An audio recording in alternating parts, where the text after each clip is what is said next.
दोस्तों जैसा कि आपको पता है कि हमारी कोशिश होती है कि लगभग हर वैकेंसी आप तक पहुंचाएं और उसी क्रम में अभी वर्तमान में जैसा कि आपको पता होगा कि मध्य प्रदेश में विशेष अभियान के तहत जॉब्स की वैकेंसी निकाली गई है दिव्यांगजनों के लिए।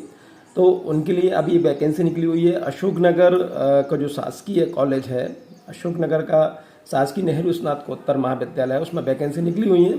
तो आप इस पोर्टल पर जब आप आएंगे उच्च शिक्षा विभाग मध्य प्रदेश, यानी आप लिख दें इस पर हायर एजुकेशन, जब आप इस पर लिखेंगे हायर एजुकेशन तो हायर एजुकेशन में ये वेबसाइट खुल जाएगी आपकी।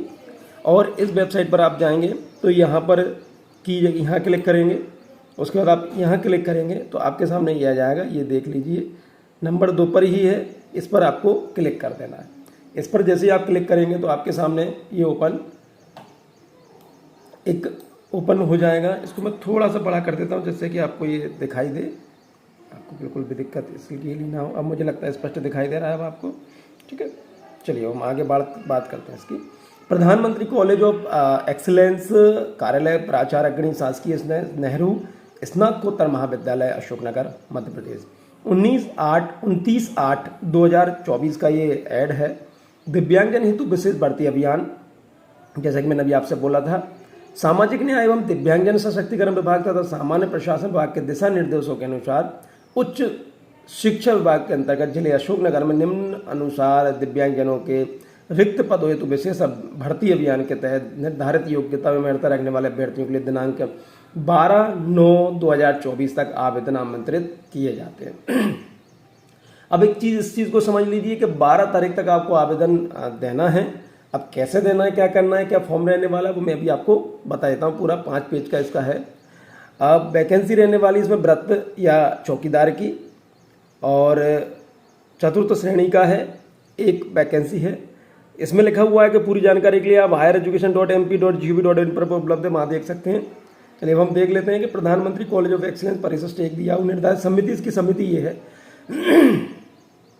शैक्षणिक योग्यता इसमें 10वीं पास मांगी गई है प्रयोगशाला परिचारक के लिए, लेकिन इसमें प्रयोगशाला परिचारक की वैकेंसी मुझे नहीं दिख रही है, ठीक है। या तो कुछ दिक्कत है इसमें या फिर देख लेना आप। मुझे लगता है कि यहाँ पर सिर्फ एक ही वैकेंसी है और यहाँ पर इन्होंने, आप तो वृत्ति की बात करते हैं तो 8वीं पास में आपका काम हो जाएगा।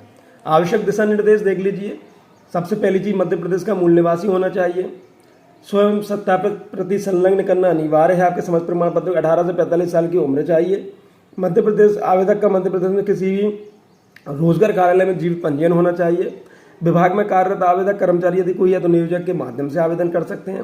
साक्षात्कार के समय सभी प्रमाण पत्रों की मूल प्रतियां दिखाना अनिवार्य है। इस चीज का आप खास ख्याल रखिएगा कि जब भी आप इंटरव्यू के लिए जाएं, क्योंकि इसकी जो वैकेंसी है, इस वैकेंसी में इंटरव्यू के आधार पर ही इसमें आपका सिलेक्शन होना है। इसमें कोई एग्जामिनेशन का काम नहीं है।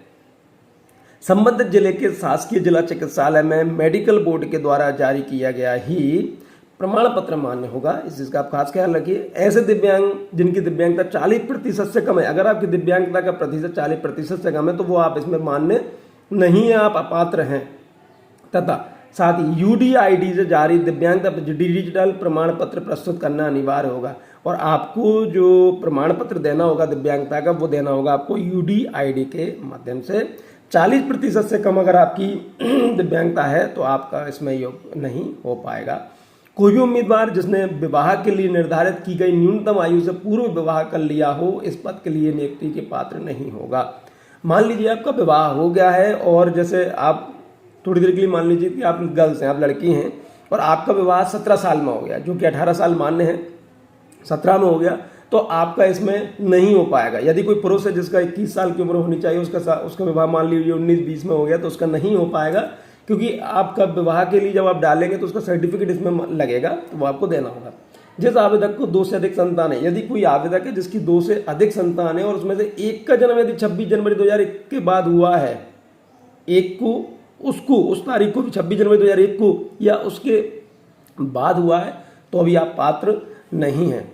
साक्षात्कार से पूर्व संबंधित पद की समस्त अर्हता योग्यता आवेदक के पास होनी चाहिए। जब आप आवेदन कर रहे हैं तो जो मांगा गया है वो आपके पास होना चाहिए। नियुक्ति से संबंधित सभी अधिकार आयुक्त उच्च शिक्षा भोपाल के पास सुरक्षित होंगे।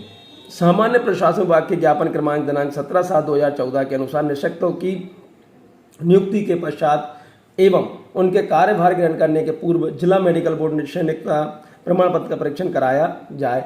सामान्य प्रशासन विभाग के ज्ञापन के दिनांक 13/10/2015 के अनुसार मूक बधिर श्रेणी के निःशक्त जनों की शासकीय भर्ती से पूर्व मेडिकल बोर्ड में बैरा टेस्ट कराना अनिवार्य है।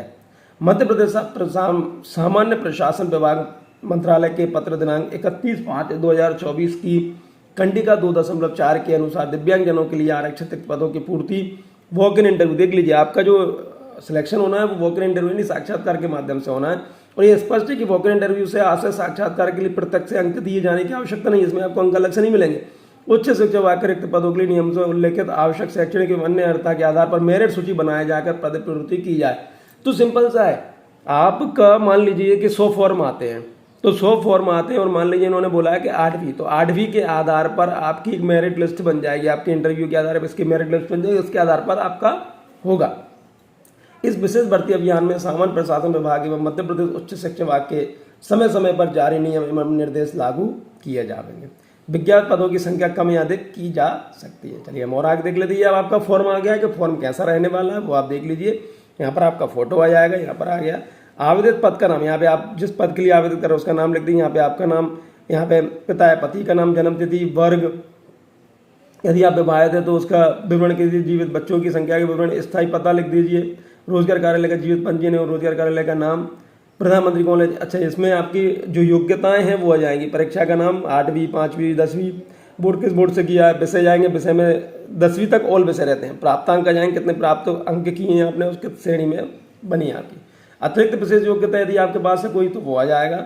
उपरोक्त विवरण के संबंध में सभी प्रमाण पत्रों की अभी प्रमाणित कर प्रस्तुत करें। संलग्न प्रमाण पत्रों की सत्यापित प्रति, आप जितने भी प्रमाण पत्र इसमें लगा रहे हैं उनकी प्रतियों को सत्यापित करना होगा आपके ही द्वारा। इस चीज का आप खास ख्याल रखिए।